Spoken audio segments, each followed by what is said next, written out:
O karon nga adlaw mga ka-idol, nagpalampas dai ko sa mong area mga ka-idol para mahinlo pud ni. Tara, ubani ko ninyo. So tara mga ka-idol, kuyugi ko ninyo.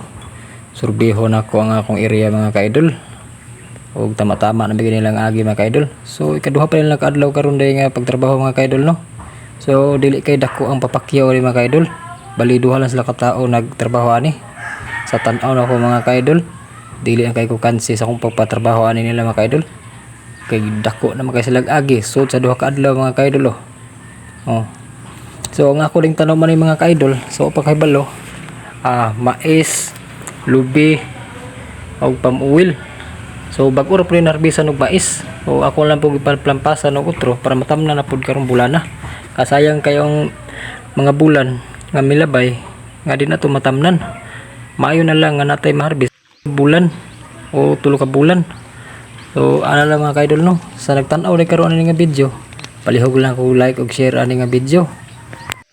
Kay nang ambisyon man ta nga mapahuman tug pa-eskwela nga atong mga bata. So mananom gyud ta, magkugi ta kutob sa naay bakante nga katanuman ato nang tamnan. Wala man siguro'y tanom nga ini tanom karon mamunga ugma, harvest ugma. So magpaabot pud tag mga pila ka tuigan usa na sa makwartahan. Bahalag dugay, antos-antos lang. Ay pag-abot sa panahon nga mamunga ni siya, di na ta problema. Kaya na naman tayo pangwarta. Bahala ginagmayra.